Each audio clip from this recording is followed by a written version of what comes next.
Okay, ji, everyone, do you hear me clearly? Yes, sir. Okay, good. Any questions from the previous sessions? If you have any confusion,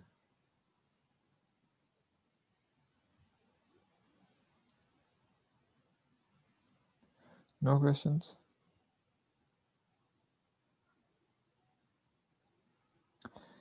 Okay, so today we are going to start a new chapter, and this chapter is about the microscopy and cell structure, or this is the chapter 3 from the microbiology human perspective. And before starting this chapter, let me tell you I have figured it out and I have aligned the assignment topics for you, all of you. और उसमें हमने individually मैंने assignment topics दे दिए, not in the groups. And after this class I will upload it on the Moodle.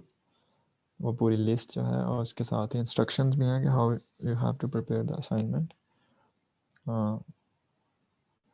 उसमें आपने similarity index का ख्याल रखना है, आपने submit करवानी है Turnitin पे, and you have to write a proper and formal assignment on the topics.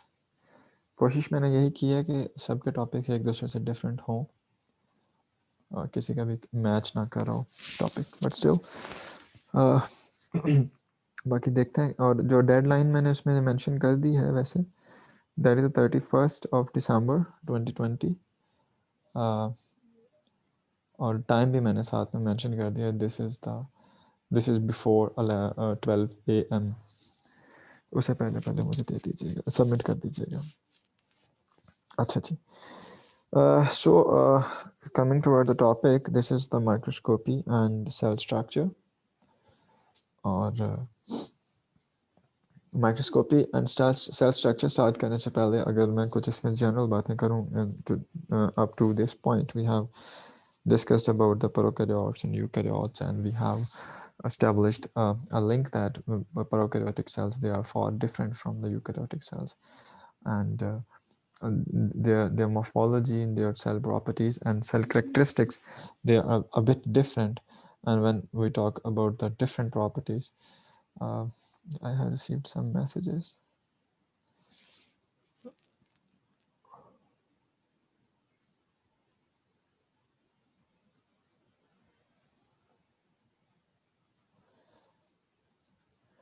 Okay, हम बात कर रहे हैं प्रोकैरियोटिक और यूकैरियोटिक सेल्स पे. एंड प्रोकैरियोटिक सेल्स जो हैं, as we have clear idea about it, that prokaryotic cells, they are a bit simpler, or they're not too complicated as the eukaryotic cells are.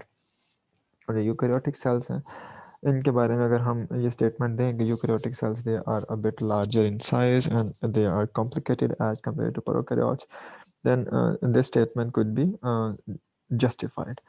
Anyways, when we talk about the microbiology or the microorganisms, that may contain some members from the eukaryotic domain and they contain some members from the bacterial and archaeal domains. अब इसमें bacteria और archaea दोनों prokaryotic reason में आते हैं, और prokaryotic cells they are a bit simpler. अब उसमें हमारे पास उन प्रोकैरियोटिक सेल्स को देखने के लिए और to observe a single cell we need the microscope, and we are unable to visualize or examine the prokaryotic cells specifically and single cellular eukaryotes without the microscope. It is not possible, because you can say that the microbiology is not possible without the microscope. Here we would talk about the microscopes के different variants पे बात करेंगे, उसके principles पे बात करेंगे, उनके uses पे बात करेंगे, एप्लीकेशन पे बात करेंगे, डिफरेंट स्टेनिंग टेक्निक्स पे बात करेंगे, and how we have to perform the microscopy in a better way. हम इस पे बात करेंगे होपफुली. इसके साथ साथ इसी चैप्टर के अंदर हम डिफरेंट सेल स्ट्रक्चर्स पे बात करेंगे.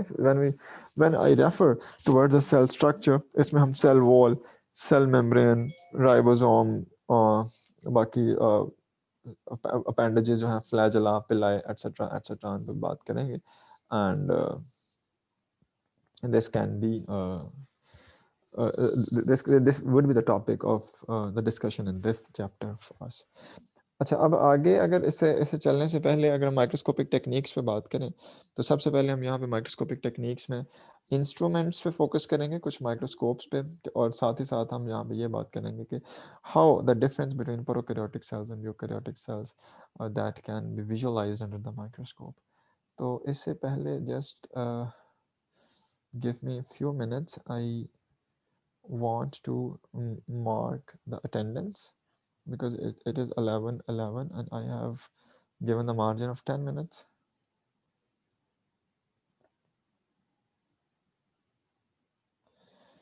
Okay जी, Abiha Babar, Sheej Naseem Lodi, Asma Muhammad Mumtaz. Present, sir. Okay, Asma Razak, Atika Iftikhar, Yes, sir. Aisha Tahir, Aisha Tahir, no, Bishma Mehboob, no, Bushra Murtada, Faria Farhan, Present. Gulnaz Bibi, Hafiza Javeria Akbar, Yes, Jannat sir. Harun. Okay, Jannat Yes, sir. Harun, Yes, sir. Maheen Zahra, Yes, sir. Muhammad Abdullah, Muhammad Nabil Hamza, Yes, sir. Rania Hafiz, Present. Rimsha Hamid Mahmood, Yes, sir. Saad Naim Khan, Saman Rauf Rame. Okay, Yes, Saad sir. has raised his hand. Okay, Sana Liaquat, Sherdil Ali Khan, and Sayyid Tahir Abbas.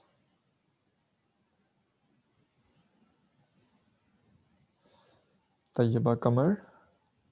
Yes, sir. Okay, Waqar Hussain. Waqar Hussain, he's not here. Zaim Amjad.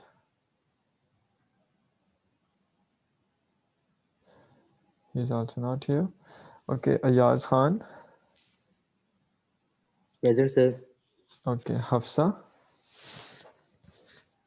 Present, sir. Minahil Beg. Present, sir. Umer Ubab. Present, sir. Jannat Rani. Present, sir. Okay, and Nazish Riaz. Nazish है ना? Present, Sixth sir. one. इसके अलावा ज़ुआलॉजी में से ये 6 के नाम तो मुझे याद हैं, और तो नहीं कोई? Yes, Rizwanullah. Rizwanullah is not there. Okay जी.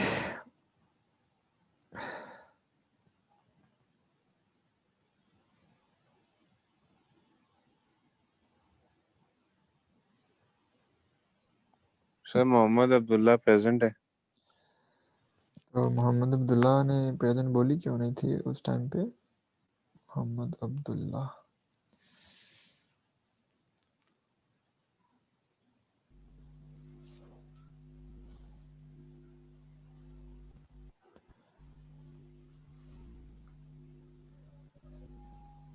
चलें जी. खैर, हम बात कर रहे थे प्रोकैरियोट्स पे, एंड प्रोकैरियोट्स पे when we talk about the prokaryotic organisms, तो इसमें एक बात ये है कि जो प्रोकैरियोटिक सेल हैं, prokaryotic cell size that is a bit smaller as compared to eukaryotic cells. इसके साथ साथ जो प्रोकैरियोट्स हैं उनका स्ट्रक्चर डिफरेंट है, उनके अंदर स्ट्रक्चरल सिमिलैरिटी तो है यूकैरियोटिक सेल्स के साथ, but still the structure is very much different. अब ये जो small cell size and the difference in the structure that enables the prokaryotic cells to be very successful in different environments. इसके साथ साथ हमारे लिए beneficial as a human being, हमारे लिए प्रोकैरियोट्स का जो डिफरेंट सेल स्ट्रक्चर है ये बेनिफिशियल है. किस तरह से बेनिफिशियल है?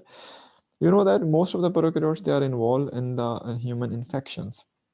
whenever a prokaryote that is causing the human infection, and we are going to use any antibiotic against the prokaryotes, तो उसके केस में अगर prokaryotes की structural similarity हो यूकैरियोटिक सेल्स के साथ, तो इन दैट केस अगर हम एंटीबायोटिक को यूज़ करेंगे प्रोकैरियोटिक सेल को किल करने के लिए, तो वो इक्वली इफेक्ट करेगी यूकैरियोटिक सेल या ह्यूमन सेल को भी। लेकिन चूंकि प्रोकैरियोटिक सेल की स्ट्रक्चर सिमिलरिटी नहीं है या स्ट्रक्चर डिफरेंट है, इस वजह से जब हम एंटीबायोटिक या अदर ड्रग्स को यूज़ करते हैं to kill the micro organisms, तो इस केस में हमारे पास जो यूकैरियोटिक सेल है इस पर मिनिमम इफेक्ट होता है, और ये हमारे बेनिफिट की बात है। फॉर एग्जाम्पल, अगर हम कोई ऐसी एंटीबायोटिक या कोई ऐसी ड्रग यूज़ करें जिसका टारगेट हमारे पास ये हो जिसका टारगेट हो to kill to inhibit the cellular wall synthesis. अब सेल वॉल सिंथेसिस नहीं होगी तो प्रोकैरियोट जो है वो ग्रो नहीं कर सकेंगे, और ये प्रोकैरियोट्स की डेथ हो जाएगी। बट ये जो सेल वॉल सिंथेसिस की इनहिबिशन है, ये ह्यूमन सेल को नुकसान नहीं दे पाएगी, because that is not harmful for the human, as humans have do not cellular wall synthesis process in their cells. तो ये जो structural variation है या structural dissimilarity है, actually somehow this is beneficial with the prokaryotic and the eukaryotic cells. We can use the drugs to kill the prokaryotic cells, and we can target the structures that are not present in the eukaryotic cell. इसके साथ साथ जो small size है prokaryotic cells का, इस size की वजह से भी it is considered that the prokaryotic cells they are vulnerable to different threats, and these threats may be of the competitors, and these threats may be of the antibiotic drugs etc. अब इसके साथ ही अगर हम इस बात को extend करें कि if we want to observe the prokaryotes and if we want to observe the cells under the microscope, what kind of microscopes we can use, and microscope का जनरल प्रिंसिपल क्या होगा, इसके डिफरेंट पार्ट्स क्या होंगे। इसमें I hope कि आप बहुत सारा पार्ट जो है वो आप देख चुके हैं लैब में माइक्रोस्कोपी का पूरा एक फर्स्ट एक्सपेरिमेंट था। आई एम होपफुल कि आपने उसमें बहुत डिटेल के साथ डिस्कशन की होगी, लेकिन still here I want to explain certain things. जब माइक्रोस्कोप की जो बहुत कॉमन टाइप हम लैब के अंदर इस्तेमाल करते हैं, that is the bright field microscope, और ब्राइट फील्ड माइक्रोस्कोप हम लाइट माइक्रोस्कोप भी कहते हैं। इसके अलावा कंपाउंड माइक्रोस्कोप का नाम भी दिया जा सकता है। And this microscope is there to visualize the specimen, और स्पेसिमन की ऑब्जर्वेशन के लिए we use a series of magnifying glasses. इसमें लाइट माइक्रोस्कोप में या ब्राइट फील्ड माइक्रोस्कोप में कितनी टाइप्स के लेंसेज इस्तेमाल होते हैं, कोई बता सकता है? How many lenses? जी 4 पेन 4। कौन कौन से? 10 4x 10x no 40x type of और लेंसेज नहीं बच्चे, टाइप ऑफ लेंसेज बताने हैं ना आपने। टोटल कितनी टाइप्स के लेंसेज हुआ करते हैं? मैग्नेटिक दो concave और convex। No not concave and convex. Sir एक ऑयल इमर्जन होता है lens. No, oil immersion is not the lens. Think about it. How many types of lenses are there in the light or the bright field microscope जो आप lab में commonly use करते हैं? ocular lenses और objective। Yes, there are two types of the lenses. One is the ocular and number 2 is the objective lens. इसके साथ साथ एक तीसरा लेंस भी हुआ करता है which is called condenser. Condenser lens का रोल image formation में नहीं होता, but condenser lens is there to condense the amount of light that is reaching to the specimen. अब अगर हम लाइट माइक्रोस्कोप की बात करते हैं तो लाइट माइक्रोस्कोप की हमारे पास दो किस्म की प्रॉपर्टीज हैं। एक माइक्रोस्कोप की मैग्निफिकेशन पावर हुआ करती है और दूसरी हुआ करती है resolution. When we talk about the magnification power, this actually the ability of the microscope to enlarge an object. और जो मैग्निफिकेशन पावर है किसी भी माइक्रोस्कोप के, that can be calculated by multiplying the power of the ocular lens with the power of the objective lens. Objective lens ख़ास तौर पे जो लाइट माइक्रोस्कोप है इसमें ऑब्जेक्टिव लेंस हमारे पास 4 पावर्स के आते हैं। One is the 4x 100x 40x and 4x 10x 40 and 100x। 4 powers आती हैं ऑब्जेक्टिव लेंसेज की। और जो ऑक्यूलर लेंसेज हैं, ocular lens is also called the eyepiece, and this is the lens through which you are viewing, जो आपकी आंख के बिल्कुल साथ हुआ करता है। This is called ocular lens. इसकी पावर नॉर्मली 10x हुआ करती है, लेकिन कुछ माइक्रोस्कोप्स में इसकी पावर 20x तक भी जाती है। तो अगर हम लाइट माइक्रोस्कोप की मैक्सिमम मैग्नीफिकेशन पावर कैलकुलेट करना चाहें तो we will multiply the power of the ocular lens, which is 10x, and we will multiply with it the maximum power of the objective lens, which is 100x, और हमारे पास जो maximum magnification आएगी this would be the 1000x। इसके साथ साथ condenser lenses जो हैं इनका काम चूंकि इमेज कंस्ट्रक्शन में नहीं है, ये लाइट फोकस करने में इस्तेमाल होते हैं कि कितने एरिया पे लाइट फोकस करनी है और कितने पे नहीं करनी। इसके साथ जो दूसरी एबिलिटी है माइक्रोस्कोप की, that is called the resolution. And resolution is actually the ability of a microscope to clearly separate the coexisting objects. कोई से भी दो ऑब्जेक्ट अगर कोएग्जिस्ट कर रहे हैं तो उनको कितना क्लियर सेपरेट करके कोई माइक्रोस्कोप दिखा सकते हैं, this is the resolution power. अच्छा, मुझे यहाँ पे एक और बात बताइए कि ह्यूमन आई की रेजोल्यूशन पावर क्या होती है? ह्यूमन आई की रेजोल्यूशन पावर क्या है? ह्यूमन आई कितने क्लोजली प्रेजेंट दो ऑब्जेक्ट्स को सेपरेट दिखा सकती है? अगर उससे क्लोज पड़े होंगे तो ह्यूमन आई उसको वन डॉट कंसीडर करेगी। What is the resolution? 0.2 micrometer. 0.1 millimeter. 0.1 millimeter, or no, I'm not asking in the megapixel. 25, what is that? 25?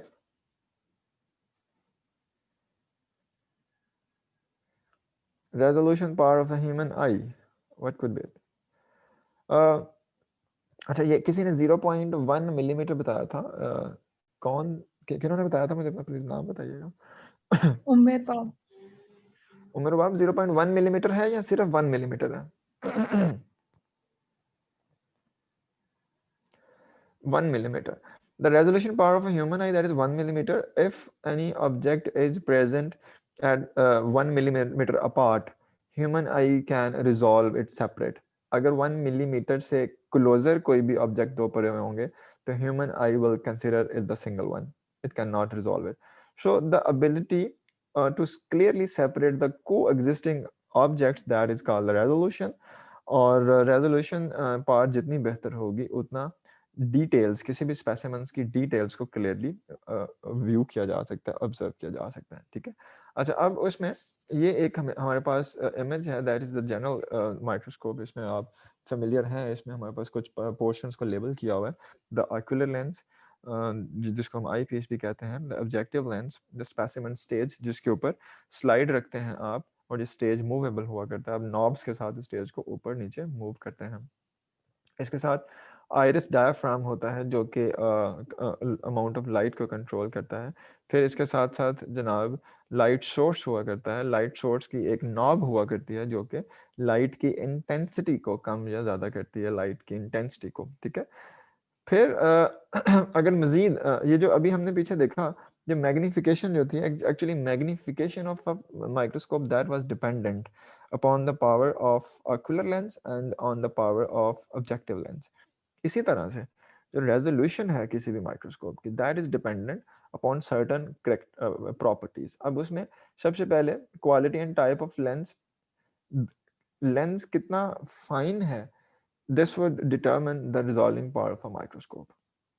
इसके साथ साथ वेवलेंथ ऑफ द लाइट, किस वेवलेंथ की लाइट आप इस्तेमाल कर रहे हैं अपने स्पेसिमेन को ऑब्जर्व करने के लिए, दिस वुड आल्सो डिटरमिन। मिसाल के तौर पे जब इलेक्ट्रॉन माइक्रोस्कोप है हमारे पास, इलेक्ट्रॉन माइक्रोस्कोप की रेजोल्यूशन पावर बहुत ज़बरदस्त है, and that is the maximum I think.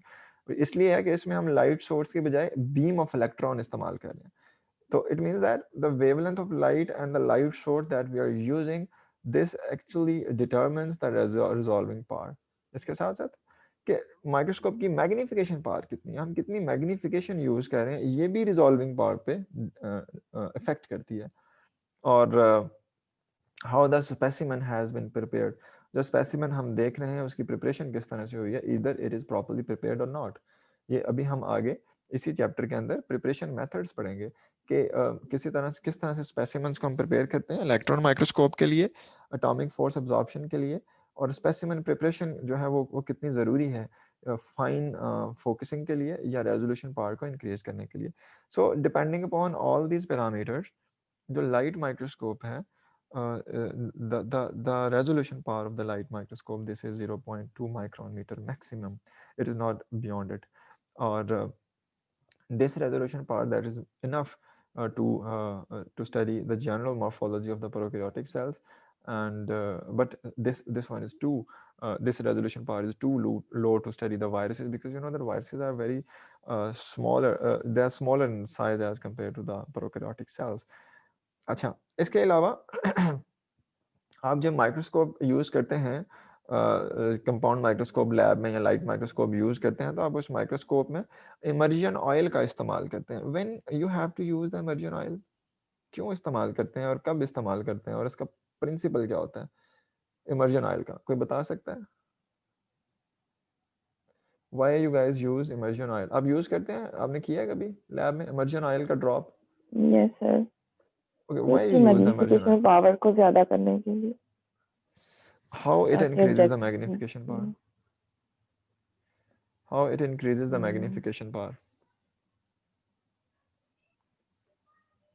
Anyone else? Any idea? Please do not consult with the Google. जो आप लैब में आपने परफॉर्म करके देखा है, you have used the immersion oil. मुझे उसका जवाब चाहिए कि why you guys use the immersion oil? Any idea about it?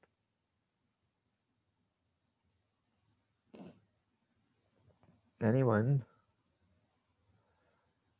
Immersion oil.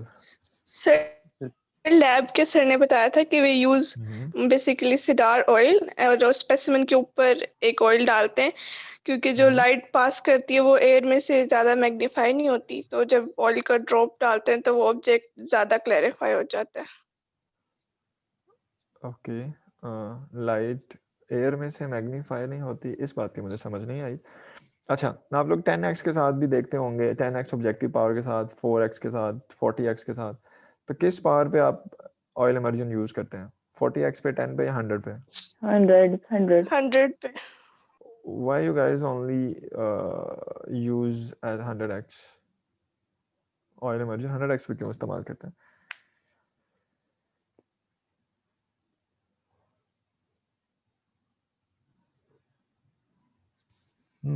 No idea about it. चलो इस पे बात करते हैं. भाई ऐसे अपने पॉइंट्स जो है ना क्लियर रखा करें. आप तो माइक्रोबायोलॉजी पढ़ रहे हैं, तो माइक्रोबायोलॉजी के ऐसे पॉइंट्स तो आपको पता होने चाहिए. Anyways, oil immersion, we use the oil immersion to obtain the maximum resolution, और रिजॉल्विंग पार्ट को इन्हांस करने के लिए हम ऑयल इमर्जन यूज करते हैं. और ऑयल इमर्जन इस्तेमाल करने का जो मकसद है हमारे पास, उससे पहले मैं अगर आपको ये डायग्राम दिखा सकूं, this one here in this diagram, that is a slide, this one the lower one, that is a slide. Slide के दरमियान, स्लाइड और उसके लेंस के दरमियान में वी हैव स्लाइड और लेंस के दरमियान में we have air bubble, air pocket है. और जो एयर पॉकेट है actually, this air pocket that is actually diverting the light rays, this one. यहाँ पे अगर आप देखें कि अब होता क्या है कि whenever light enters from the glass slide into the air, due to the difference in the refractive index, light disperse कर जाती है. लाइट डिस्पर्स कर जाती है. रिफ्रैक्टिव इंडेक्स क्या होता है? Refractive index is actually the measure of the relative velocity. This is measure of the relative velocity of the light as it passes through a medium. Light एक medium से pass होकर के दूसरे medium में जब एंटर हो रही है, तो उसका जो वेलोसिटी का डिफरेंस है रिलेटिव वेलोसिटी का, that is actually the refractive index.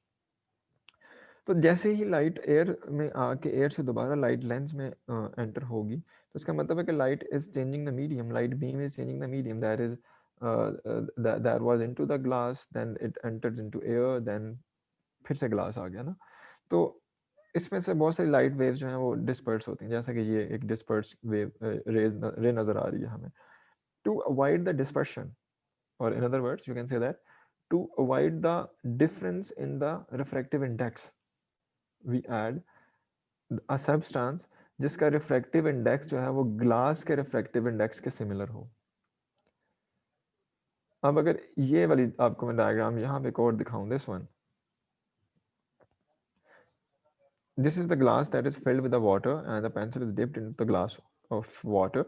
तो इसमें हमें ये ऊपर ये डिस्टॉर्टेड इमेज नजर आ रही है. क्यों? क्योंकि इस अपर पोर्शन में एयर है, और जब हमारे पास आई में इमेज बन रहा है तो ये इस रिफ्रैक्टिव इंडेक्स के डिफरेंस की वजह से ये हमारे पास डिस्टॉर्टेड पिक्चर आ रही है। अगर ये अपर पोर्शन जो है ग्लास का, अगर हम इसको भी वाटर से फिल कर दें या हम इसको किसी ऐसे सोल्यूशन से फिल कर दें जिसका रिफ्रैक्टिव इंडेक्स वाटर के इक्विवेलेंट हो, तो ये पेंसिल हमें बिल्कुल सीधी नजर आएगी इसके अंदर। इसी तरह से यहाँ पे ऑयल ऐड करने का पर्पस ये है एक्चुअली कि we are adding the substance that has the same refractive index of the glass as of the glass. Air का रिफ्रैक्टिव इंडेक्स डेफिनेटली डिफरेंट है, तो ऑयल में इमर्जन ऑयल इसलिए हम यूज कर रहे हैं कि इसका रिफ्रैक्टिव इंडेक्स जो है that is a bit similar और that is equal to the lenses. ठीक हो गया। तो इसमें हम जनाब whenever we throw the light source and we add the light beam जो है इसमें से रिफ्रैक्ट होने की बजाय ये बिल्कुल उसी तरह as it is objective lens में एंटर होती हैं और हमारे पास जो है वो एग्जैक्टली जो रेजोल्यूशन पावर है वो इनहांस्ड फॉर्म में आती है।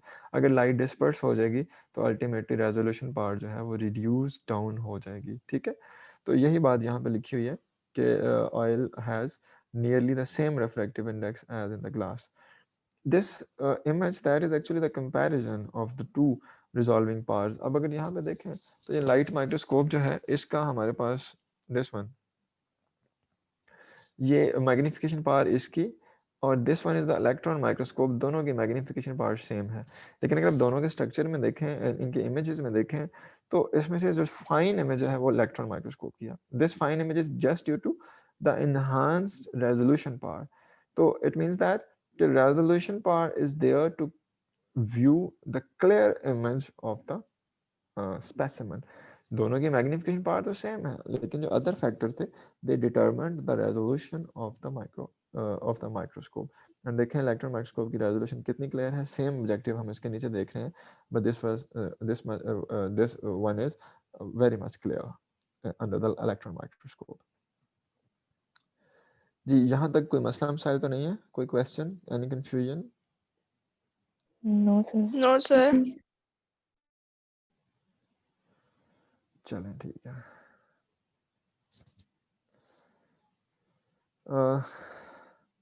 सो नेक्स्ट हम बात करते हैं फेज आगे कुछ कंट्रास्ट टेक्निक्स ही। अब मुझे ये बताएं कि लैब के अंदर कभी आपने माइक्रो ऑर्गेनिज्म देखा है विदाउट एनी स्टेनिंग? कभी आपने ट्राई किया हो? No sir. No sir. अच्छा, और विद स्टेनिंग देखा है microscope? Yes sir. Yes sir. तो विदाउट स्टेनिंग कभी ट्राई नहीं की? No sir.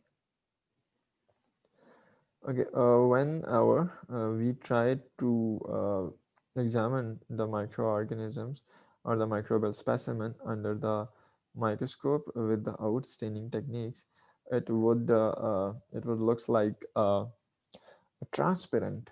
और क्योंकि माइक्रो ऑर्गेनिज्म इटसेल्फ तो कलर नहीं है ना कोई, तो इस वजह से जब हम इसको स्पेसिमेन या स्लाइड को देखेंगे माइक्रोस्कोप के नीचे, तो ultimately we can have an image जो हमें शायद क्लियर नज़र ही ना आए, क्योंकि जब तक हम कोई ऐसी स्टेनिंग प्रोसीजर यूज नहीं करेंगे जिससे हमारे पास स्टेनिंग डिफरेंस क्रिएट हो, यानी कि माइक्रो ऑर्गेनिज्म बैकग्राउंड से थोड़ा डिफर करे। अगर कलर एग्जैक्टली ट्रांसपेरेंट होगा या बैकग्राउंड से सिमिलर होगा, तो we will not be able to identify the presence of micro organism in a specimen. इसलिए ये ज़रूरी है to create the contrast with the background, या तो बैकग्राउंड इतना डार्क हो जाए कि हमारे पास जो हमारा ऑर्गेनिज्म है वो हमें लाइटर नज़र आए, या तो हमारे पास ऑर्गेनिज्म जो है इतना डार्क हो उसको हम किसी तरह से स्टेन कर सकें, कलर कर सकें कि इतना डार्क हो जाए, और जो बैकग्राउंड है वो लाइटर हो। तो फिर इस केस में हमारे लिए बहुत ईजी होगा माइक्रो ऑर्गेनिज्म को एग्जामिन करना और स्टडी करना अंडर द माइक्रोस्कोप। इसी तरह से बहुत सारी स्पेशल लाइट माइक्रोस्कोप जो हैं वो हम मॉडिफाई कर चुके हैं, जिसमें the purpose is to increase the contrast of the background, और माइक्रो ऑर्गेनिज्म जो हैं उनकी सराउंडिंग से उनका कलर को कंट्रास्ट करना, and this is actually the reason for to enhance the visibility of the microorganism। ठीक है, तो इस सिलसिले में हम इसको देखेंगे मज़ीद कि अभी कौन सी ऐसी मॉडिफाइड फॉर्म है और special light microscopes and that can be used to do it. एक तो तरीका इसमें ये है कि जो हम स्टेनिंग प्रोसीजर इस्तेमाल करते हैं, फॉर एग्जांपल लैब के अंदर आप ग्राम स्टेनिंग करते हैं। इसके अलावा आपने लैब में और कौन सी स्टेनिंग की है अभी तक? एसिड फास्ट स्टेनिंग भी किया, माइक्रोबैक्टीरिया। और इसके अलावा ग्राम स्टेनिंग सिंपल की है, स्टेनिंग, सिंपल स्टेनिंग सिंपल और स्टेनिंग, ग्राउंड स्टेनिंग ठीक और है। एसिड तो फास्ट स्टेनिंग। ओके, तो स्टेनिंग में नॉर्मली जो स्टेनिंग टेक्निक्स हैं, it kills the microorganism. So हमें स्टेनिंग करनी है, क्यों करनी है जी? हमें बैकग्राउंड से कलर चेंज करना है, ठीक है जी, बात समझ में आती है। But staining techniques they can kill the micro organisms. If we want to study the live microorganisms under the microscope, then staining techniques, they would not allow us to study the live microorganisms because they will kill the microbes. So it is a problem. अगर आप gram staining के procedure पे गौर करें तो when ever you prepare a smear और आप उस smear की हीट फिक्सिंग करते हैं और हीट फिक्सिंग के रिजल्ट में आप माइक्रो ऑर्गेनिज्म को किल कर देते हैं और उसके बाद आप स्टेनिंग करते हैं। तो ये जो स्टेनिंग प्रोसीजर्स हैं ये माइक्रो ऑर्गेनिज्म किल कर देंगे, जिसके रिजल्ट में we can not actually observe the live microorganisms with the staining techniques under the microscope. तो इसी वजह से कुछ हमारे पास टेक्निक्स ऐसी हैं जिनके साथ हम जो फेज कंट्रास्ट है या जो बैकग्राउंड का कंट्रास्ट है उसको इंक्रीज करते हैं और हम कोशिश करते हैं कि माइक्रोब्स जो हैं उनकी डेथ ना हो पाए, हम उसको इजीली ऑब्जर्व कर सकें। एक जो मॉडिफाइड फॉर्म है माइक्रो ऑर्गेनिज्म की, this is the phase contrast microscope. And phase contrast microscope में होता क्या है कि जो जो माइक्रो ऑर्गेनिजम्स का डेंसर मटेरियल है, माइक्रो ऑर्गेनिज्म के अंदर जो डेंस मटेरियल है वो डार्कली स्टेन्ड होता है, उसकी डार्क अपीयरेंस आती है। और जो हमारे पास लाइट डेंसर मटेरियल है वो कम डार्क हमारे पास उसका कलर शो होता है। जैसे लाइट पास करती है, जो डार्कर पोर्शन है उसमें लाइट की रिफ्रैक्शन डिफरेंट होती है और सराउंडिंग में लाइट की रिफ्रैक्शन जो है वो डिफरेंट हुआ करती है। कैसे होता कैसे? अभी अगर आपको ये डायग्राम दिखाऊं, image, this is the image of the phase contrast microscopy. और इसके अंदर अगर आप देखें कि जो डेंसर मटेरियल था, this one, this is showing darker. इसके अलावा ये जो डेंसर मटेरियल है ये भी डार्क शो हो रहा है। जो डेंस कलर जहाँ पे आ रहा है इसका मतलब था कि ये वाला पोर्शन माइक्रो ऑर्गेनिज्म का डेंस था, जहाँ पे डार्क कलर सॉरी आ रहा है। और अगर जहाँ पे कलर लाइट आ रहा है, here this one and this one, तो यहाँ पे मटेरियल लेस डेंस है। तो ये जो इमेज है, this is for the paramecium. ये पैरामीशियम बुर्सेरिया का ये इमेज है और that is mixed with the chlorella. ये जो लॉन्ग स्ट्रैंड्स हैं, these are actually the chlorella, this is the green alga, ठीक है। तो this one is the phase contrast. इसमें हम डिफरेंट पोर्शन जो कि डेंसिटी के हिसाब से उनके अंदर कंट्रास्ट क्रिएट कर रहे हैं। उसके अलावा जी अगला है द इंटरफेरेंस माइक्रोस्कोप। और इसमें this is another type of the microscope that causes the specimen to appear as a three-dimensional image। और इसमें हमारे पास वही हम रिफ्रैक्टिव इंडेक्स बेस्ड डिफरेंसेस को यूज करते हैं। और इस इंटरफेरेंस माइक्रोस्कोप की एक हमारे पास फॉर्म है that is called Nomarski DIC, या इसका हम पूरा नाम अगर लें तो that is Nomarski differential interference contrast microscope. और इसके साथ ये है कि it has been attached with a device and this device is responsible to separate the light into two beams. Whenever the light would be divided into two beams, और जब ये two beams specimen में से गुजर जाएंगे तो after passing through the specimen these two beams would recombine and that would create a picture जो कि 3 dimensional होगी, just like that। अगर आप इसके अंदर देखें तो इसमें हमारे पास ये प्रोटोजोन है, this one, और ये जो एक लॉन्ग थ्रेड है, this one is the green alga. तो ये अगर देखें आप तो दे आर लुकिंग 3 डायमेंशनल। ये हमें 3D टाइप नजर आ रहे हैं, ये थोड़े उभरे हुए 3 टाइप नजर आ रहे हैं। This is the image for the interference contrast microscopy and we have used the DIC device with it. और अब याद रखिएगा इन दोनों केसेस में हमने स्टेनिंग प्रोसीजर्स को यूज नहीं किया, but still we are able to view the microorganisms very clearly, and so that's why these may be used to study the certain types of microorganisms that are not possible with the with the stainings। ठीक है, इसके बाद आगे चलते हैं जी। यहाँ तक कोई क्वेश्चन तो नहीं है? No sir. ओके, भाई क्वेश्चंस पूछा करें कुछ भी, क्वेश्चंस पूछते हुए हेजिटेट नहीं करना चाहिए, be very clear Frank about in asking the questions. हाँ, लेकिन फिर जब मेरी बारी आए तो फिर मुझे बता दिया करें सवाल के जवाब। अच्छा जी, अगला है जी डार्क फील्ड माइक्रोस्कोप। और डार्क फील्ड माइक्रोस्कोप में as its name is indicating, हम जो फील्ड है, जो जो बैकग्राउंड फील्ड है, उसको हम डार्क करेंगे। और डार्क फील्ड माइक्रोस्कोप जो है, ये इसमें जो इमेज है, वो जो ऑब्जेक्ट है, ये हमें नज़र आएगा ब्राइट, लेकिन जो फील्ड है वो हमें नज़र आएगी, जो पूरी बैकग्राउंड फील्ड है वो हमें डार्क नज़र आएगी। सेम प्रिंसिपल है इसमें हमारे पास, जो जब अगर कभी कोई बंद कमरा हो और किसी एक पॉइंट से उसमें लाइट एंटर हो रही हो, तो कमरे के अंदर मौजूद जो डस्ट पार्टिकल्स हैं वो शाइन कर रहे होते हैं। तो सेम प्रोसीजर हमारे पास यहाँ पे भी यूज़ करेंगे कि और हमारे पास इमेज कुछ इस तरह का नज़र आएगा, जो जितना भी बैकग्राउंड है that will look like a dark one, darker one, और जो इसमें हमारे पास इमेज जो ऑब्जेक्ट है that will be more shine, ये शाइन करेगा और हमारे पास बड़ा क्लियर नज़र आने की इसकी जो एबिलिटी है वो है। तो प्रिंसिपल क्या है? वही same principle that makes dust visible when a beam of bright light shines into a dark room, and this can be used to study the Treponema pallidum, that is an organism which is poorly stained, और bright field microscope में इसको देखना बड़ा मुश्किल हुआ करता है, तो इसी वजह से डार्क फील्ड माइक्रोस्कोप के नीचे इसको देखा जाता है ट्रेपोनीमा पैलिडम को। और ये जो है इमेज, इसके अंदर we are actually observing the filamentous spirogyra, filamentous alga है ये, दिस वन, और जो इसके अंदर this is the colonial alga volvox, इन दोनों को हम यहाँ पे इसके नीचे देख रहे हैं। This one is the image of the dark field। अगला इसके अंदर है जी that is the fluorescence microscope. और फ्लोरेसेंस माइक्रोस्कोप में हमारे पास जो ऑब्जेक्ट्स हैं उनको हम फ्लोरेस कराते हैं। There are many natural occurring compounds, जब उन पे यूवी लाइट पड़ती है तो वो यूवी लाइट को अब्जॉर्ब करते हैं, and after the absorption of UV light they omit the light in the visible region, तो हमें फ्लोरेसेंस करते हुए नजर आते हैं।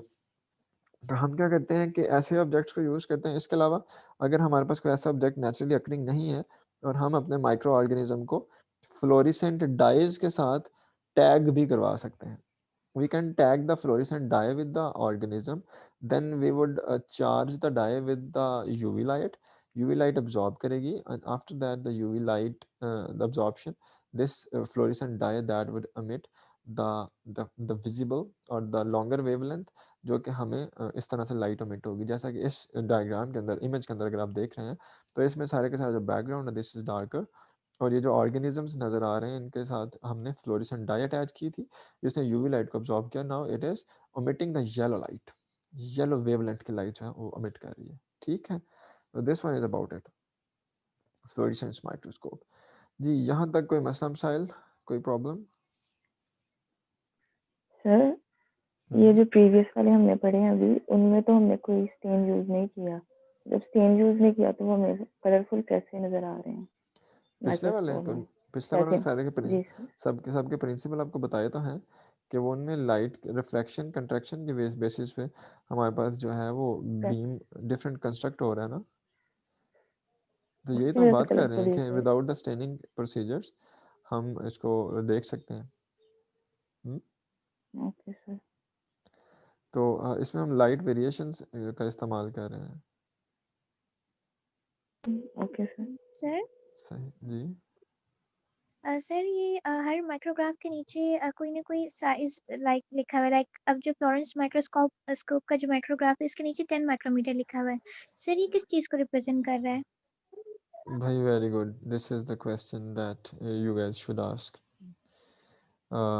या दिस इज, इसके नीचे 10 माइक्रोन मीटर लिखा हुआ है। जो पीछे होंगे उसमें मैं अगर आपको दिखा सकूं तो this is 25 micron meter, and this one is 30 micron meter, this is 25 micron meter. This is actually the scale. ये स्केल है जो कि relative size को indicate कर रहा है। अब इस माइक्रोस्कोप के नीचे अगर मैं यहाँ पर देखूं तो ये जो इमेज मेरे पास है, अगर मैं इस इमेज को बचे मेजर करूँ इसका साइज, तो इसका जो डायामीटर है फॉर एग्जांपल इस सेल का यहाँ से यहाँ तक का, ये diameter that would be in the centimeters, ये सेंटीमीटर्स में होगा, लेकिन ओरिजिनली ये सेल जो है ये सेंटीमीटर्स में नहीं है। This is the microscopic organism. तो माइक्रोस्कोप जो है मुझे वो इसको इनलार्ज करके दे रही है, फील्ड इनलार्ज करके दे रही है। अब मुझे इसका रिलेटिव साइज यहाँ पे मेंशन करना है, तो मैंने साथ में जब भी माइक्रोस्कोपी हम करेंगे तो हम यहाँ पे एक स्केल मेंशन करेंगे। इस स्केल के अकॉर्डिंगली ये जो लेंथ साइज है, ये जो ऊपर बार लगी हुई है, फॉर एग्जांपल ये बार मेरा ख्याल है ये होगी कोई 2 सेंटीमीटर्स की, मिसाल दे रहा हूँ। This bar length is equal to 25 micron meter, ठीक है।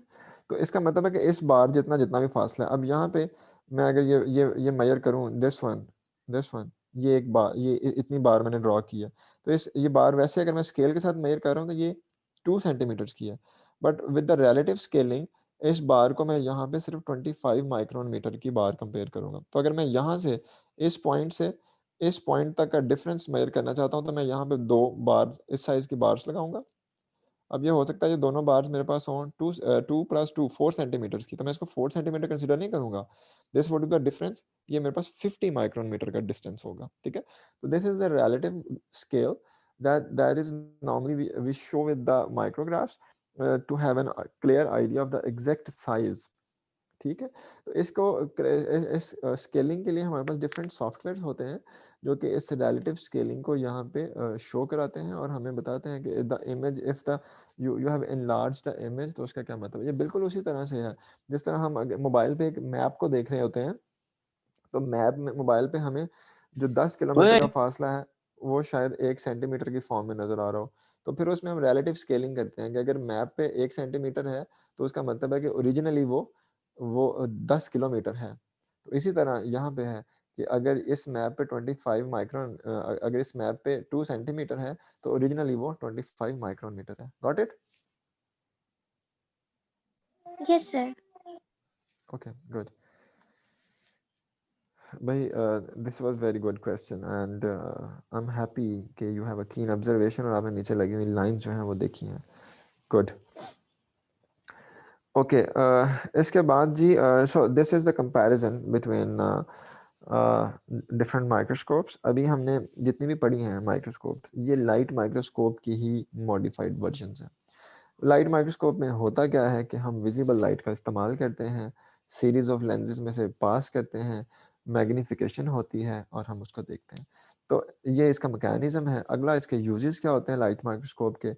हम इसको यूज़ करते हैं जी, इसकी ये रिलेटिवली इजी है, लेस एक्सपेंसिव है as compare to confocal and electron microscope, क्योंकि इलेक्ट्रॉन माइक्रोस्कोप तो बहुत कॉस्टली है और कनफोकल भी बहुत कॉस्टली है। इस वजह से भी अवॉइड, बहुत सारे लैब जो हैं वो इसको परचेज ही नहीं कर सकती, इवन बहुत सारी इंस्टीट्यूट्स यूनिवर्सिटीज इसको परचेज नहीं कर सकती। Anyways, the first type of the light microscope is the bright field, और इसका मैकेनिज्म क्या है कि it illuminates the field of view, और इवनली पूरे के पूरे फील्ड को ये illuminate करती है, जो कि आप लैब में करके देखते हैं। This is the most common type of the microscope। और अगर हम दूसरी टाइप की बात करें जो अभी हमने आज पढ़ी है, this is the phase contrast, और this amplifies the differences in refractive index to create the contrast। और इसमें हमारे पास जो है जो यूज़ है इसका, that make unstained cells more readily visible, और हम इसमें रिफ्रैक्टिव इंडेक्स के वेरिएशन को यूज़ करते हुए कंट्रास्ट क्रिएट करते हैं। जो डेंसर पोर्शन है वो ज़्यादा डार्कर नज़र आएगा, जो लेस डेंसर है वो लाइटर नज़र आएगा। ओके, इसके साथ साथ we use the 2 light beams for the interference. Interference के लिए 2 लाइट बीम्स का इस्तेमाल करते हैं जो कि स्पेसिमेन से पास थ्रू करने के बाद रिकम्बाइन करती हैं, and it causes the image और causes the specimen to appear as a 3 dimensional image. और उस केस में हमारे पास फिर एक स्ट्रक्चर जो है वो 3 डायमेंशनल बनता है। और इसके साथ जी अगला जो हमने पढ़ा था, this was about the dark field microscope. And dark field microscope के अंदर जो लाइट है, light is directed toward the specimen at an angle, और इसमें हमारे पास जो यूजेस हैं, it is best to to make the unstained cells more readily visible, और जो organisms हैं ये हमारे पास इसमें bright objects के तौर पे नज़र आते हैं, और जो background है वो हमारे पास dark नज़र आता है. This is the dark field microscope. उसके बाद अगला हमने पढ़ा द फ्लोरेसेंस माइक्रोस्कोप, और फ्लोरेसेंस माइक्रोस्कोप में हमने अल्ट्रावायलेट लाइट को हम प्रोजेक्ट करते हैं, और फिर साथ में फ्लोरेसेंट डाइज अटैच होती हैं जो कि फ्लोरेसेंस क्रिएट करती हैं, और इसके साथ साथ it used to observe the cells that have been stained और tagged with the fluorescent dye, और इसके साथ फ्लोरेसेंट इमेजिंग जो है हम उसको रिकॉर्ड कर सकते हैं. This was about light microscope. इसके बाद जो अगली आएगी हमारे पास कनफोकल है.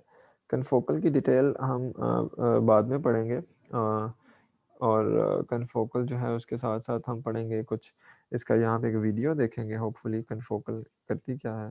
फिर हम इलेक्ट्रॉन माइक्रोस्कोप देखेंगे इन द नेक्स्ट लेक्चर्स, और इलेक्ट्रॉन माइक्रोस्कोप के जो टाइप्स हुआ करती हैं जिसमें हमारे पास ट्रांसमिशन इलेक्ट्रॉन माइक्रोस्कोप है और द स्कैनिंग इलेक्ट्रॉन माइक्रोस्कोप है, दोनों में डिफरेंस क्या है, और फिर इसमें हमारे पास हम सैंपल कैसे प्रिपेयर करते हैं ट्रांसमिशन का, ड्रॉबैक्स क्या हैं ट्रांसमिशन माइक्रोस्कोप के, and how we are able to study the cell organelles in the microscope, और फिर उसमें हम देखेंगे मज़ीद कि how scanning electron microscope has advantages.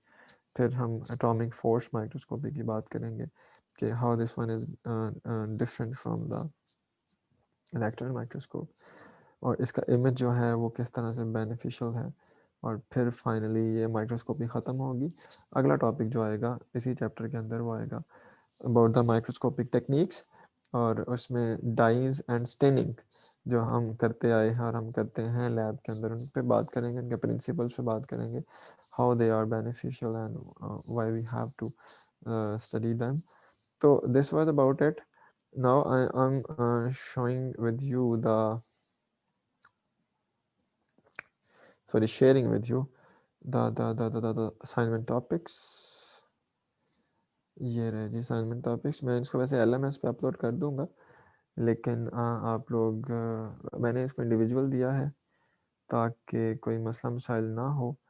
Groups वगैरह का हमारे साथ आप इंडिविजुअल इसको प्रिपेयर कीजिएगा.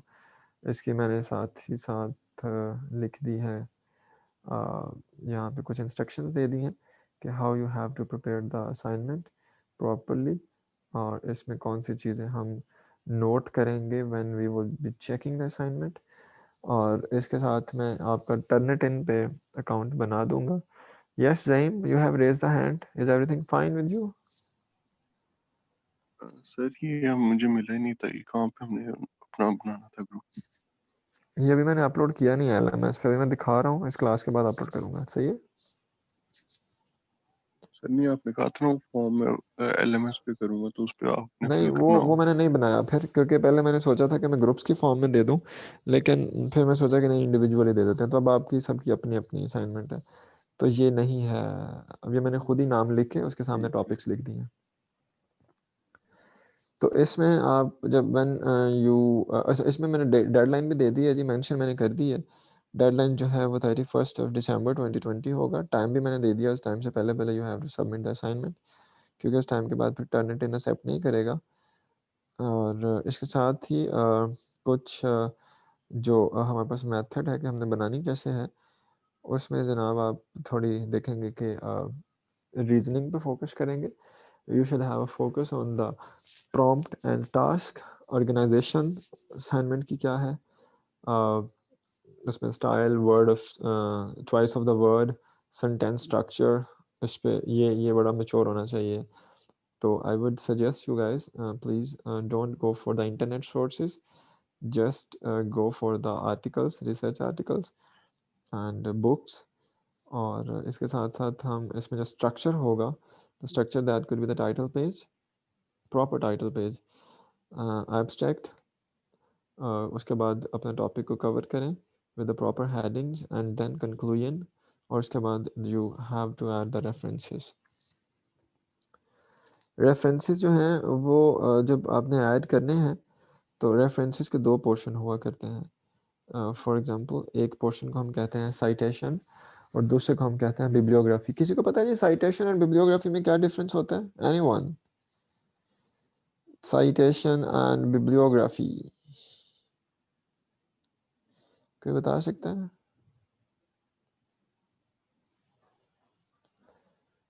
नो? कभी आपने असाइनमेंट्स बनाई नहीं है?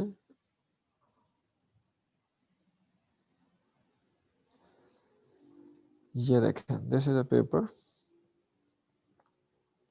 और इस पेपर के अंदर अगर दिस वन, इस पेपर के अंदर हम for example this is the introduction and we are writing the introduction.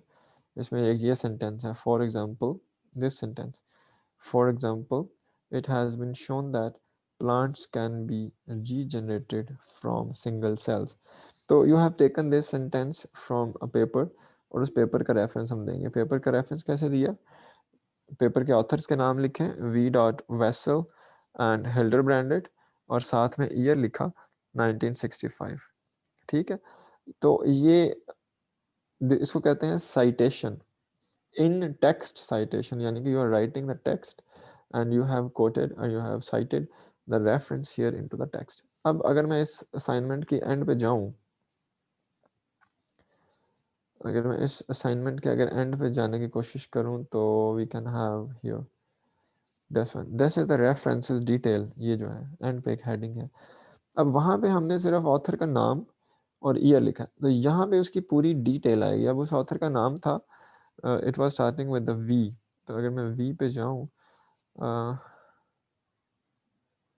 This one, ये वाला था जी उसमें, ये वाला, ठीक है। इसमें दिस इज वेजल, पूरा उसका नाम, plant cell culture, somatic cell genetics, तो हमारे पास पूरे का पूरा टाइटल ऑफ दैट पेपर। उसके बाद जिस जर्नल के अंदर ये पब्लिश हुआ है, plant improvement and somatic cell genetics में ये पब्लिश हुआ, पेज नंबर कहाँ से कहाँ तक था, किस पब्लिशर ने इसको पब्लिश किया और किस ईयर में पब्लिश किया, 1982 में पब्लिश किया। ठीक है, तो this is actually the detail of the reference and this is called bibliography। so bibliography and the citation, तो आपने असाइनमेंट के अंदर साइटेशन भी देनी है और आपने बिब्लियोग्राफी भी देनी है। तो इसको चाहे आप मैनुअली कर लें, डिफरेंट सॉफ्टवेयर्स भी यूज़ किए जा सकते हैं। If you guys are interested to use software, इसमें एक एंड नोट है, मेंडले है, अदर सॉफ्टवेयर्स हैं। मुझे एंड नोट अच्छा आता है as compare to the other one. अगर आप लोगों का प्लान हो तो कोई एक टाइम रख लीजिएगा डिसाइड करके, other than this class time, and just let me know. मैं उस पर फिर एक आधे घंटे का सेशन करके तो मैं आपको the use of and note बता दूंगा। या इसके साथ साथ सर मेरे आपने एक बोला था जी जी जी सर आपने बोला था इसकी वर्कशॉप होगी, तो वो हो गई?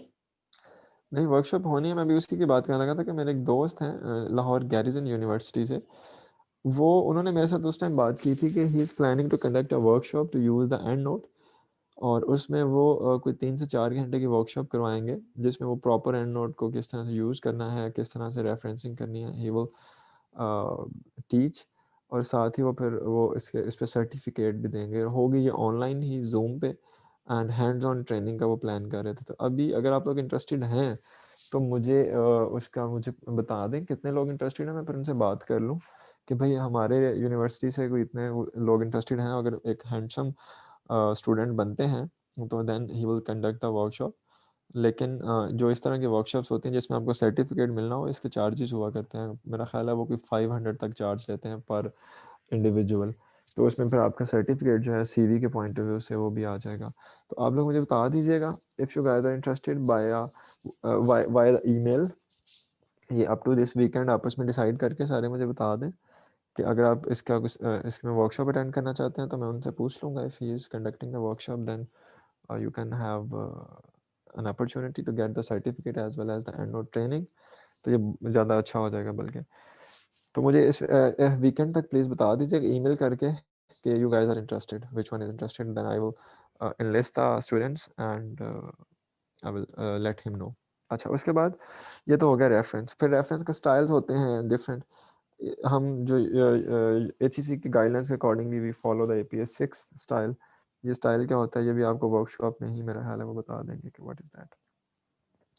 फिर सिमिलैरिटी इंडेक्स पे फोकस करना है। We will not accept the similarity index above 19%। आप उसको 19% से कम रखेंगे। Today is the 9th of December. You have approximately 3 weeks to prepare this assignment. और इसके साथ साथ जो हम फिगर्स ऐड करते हैं या टेबल ऐड करते हैं असाइनमेंट में, you have to provide the proper captions and figure legends for the captions for the table and legends for the figure. इसके अलावा मैं आपको ईमेल कर दूंगा टेम्पलेट रेफरेंसेस का और टाइटल पेज का। टाइटल पेज का जो टेम्पलेट होगा उसी के अकॉर्डिंगली आप टाइटल पेज बनाइएगा।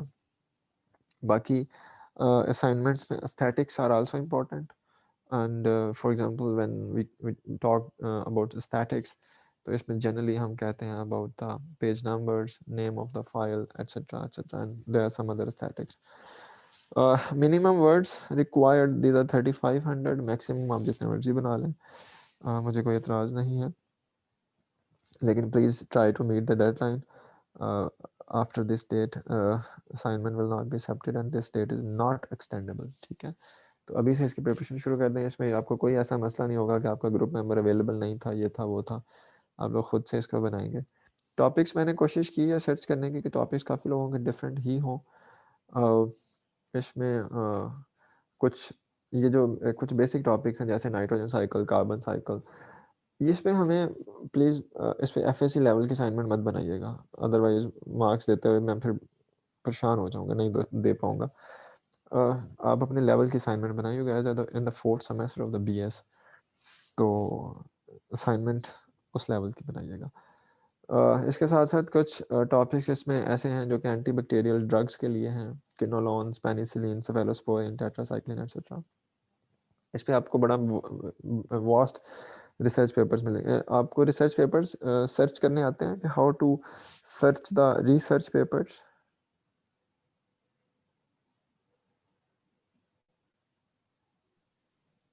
Knock knock, anyone? Sir research gate No. पे No. गूगल स्कॉलर्स पे होते हैं सर नहीं आते। आर्टिकल। गुड, मुझे उम्मीद यही थी कि नहीं आते होंगे, कोई फखरिया बात नहीं है। अच्छा, इसमें ये है कि आप लोग 3-4 पैथवेज यूज़ कर सकते हैं। गूगल स्कॉलर, गूगल पे आप लिखें Google scholar and there you can type the topic और उससे रिलेटेड रिसर्च पेपर आपके सामने आ जाएगा। इसके अलावा पबमेड से आप सर्च कर सकते हैं। NCBI का डेटाबेस है पबमेड, उस पर आप सर्च कर सकते हैं और वहाँ पे जाके पेपर का नाम या टाइटल का, टॉपिक का नाम या पेपर लिखते हैं, तो उसमें जो एंड नोट में भी ऑप्शन होता है कि वहाँ से भी हम पबमेड के थ्रू सर्च कर सकते हैं। वो भी जब आप अगर वर्कशॉप करते हैं तो आप उसमें सीख लेंगे। तो ये चीज़ें अब आपको सीखनी हैं, बहुत सारी चीज़ें अब आप वक्त के साथ साथ मुख्तलिफ अपनी एबिलिटीज़ इम्प्रूव करते चले जाते हैं। आई एम एक्चुअली डिसअपॉइंटेड कि 4th सेमेस्टर में you are unable to find out the research papers. जब आप असाइनमेंट्स बनाते हैं तो कैसे बनाते हैं फिर? अगर रिसर्च पेपर या रिव्यू पेपर्स नहीं देखते तो असाइनमेंट बनाते कैसे हैं फिर? ये ज़रा बताइएगा मुझे। असाइनमेंट कैसे सर बनाते हैं लेते भैया आप हैं लोग? Help good good. Sir research लेकिन गेट से और गूगल स्कॉलर्स से ये दो से रिसर्च ज़्यादा। गेट, हाँ, गूगल स्कॉलर से आप रिसर्च गेट पे ट्रांसफ़र हो सकते हैं अगर आपको कोई पेपर कि आपको फुल फॉर्म नहीं मिल रही है, फुल टेक्स्ट नहीं मिल रहा, तो रिसर्च गेट से। इसीलिए मैंने स्टार्ट में बताया था कि अपने रिसर्च गेट्स पे अकाउंट जो है एक्टिव करें, बनाएं और रिसर्चर्स को फॉलो करें वहाँ पे, and you guys can have direct contact with them. फिर इसके साथ टर्निटिन पे मैं आपको अकाउंट के एक्सेस दे दूंगा, मैं वहाँ पे क्लास क्रिएट कर दूंगा। उस क्लास का पासवर्ड और आईडी मैं LMS का जो सेशन 10 होगा उसमें पेस्ट कर दूंगा। और टर्निटिन पे आपके पास जो ऑप्शन होगा वो 3 का ऑप्शन होगा, यानी कि आप एक फ़ाइल की 3 दफ़ा प्लेजरिज्म चेक कर सकेंगे टर्निटिन पे। ठीक है, तो वो आप वहाँ से चेक कर लीजिएगा और वहीं पे टर्निटिन पे ही आपने फाइनल फ़ाइल अपनी सबमिट करनी है। मुझे ईमेल नहीं करनी प्लीज़, मुझे LMS पे नहीं करना, मुझे हार्ड कॉपी भी नहीं चाहिए है, मुझे सॉफ्ट कॉपी में ही सिर्फ आप टर्निटिन पे ही सबमिट कर देंगे। मैं वहाँ से 1 बाय 1 डाउनलोड करके वहीं पे चेक कर लूँगा और प्लेजरिज्म रिपोर्ट आपके पास भी आ जाएगी, मेरे पास भी आ जाएगी। Got it? Any questions about this format? No sir. चलें ठीक है। So we should stop here this session and इसमें थोड़ी सी अटेंडेंस में ले चुका हूँ और मुझे सिर्फ अगली क्लास का आपको ये बताना है कि अगली क्लास में अब मुझे ट्यूसडे का क्विज दे रहे हैं फिर आप लोग नेक्स्ट ट्यूसडे? Yes sir. कौन से चैप्टर का दे रहे हैं? आइडेंटिफिकेशन। ठीक है जी, आइडेंटिफिकेशन वाले पूरे चैप्टर का आप मुझे ट्यूसडे को क्विज दे दें और यस सर। ठीक है। ये वाला जो चैप्टर हम पढ़ रहे हैं हम इसको भी जल्दी ही ख़त्म कर लेंगे इंशाल्लाह। ये बहुत बड़ा चैप्टर है, ये बाकी सब चैप्टर से बहुत बड़ा है, लेकिन हम इसको जल्दी ख़त्म करने की कोशिश करेंगे इंशाल्लाह। बस मुझे बताते जाइए कि जहाँ पे आपको लगे कि समझ नहीं आ रही, स्पीड तेज़ हो रही है, तो we can have an idea about it. Okay जी, I think we should terminate here. Allah Hafiz, we'll see you in the next class. Bye bye.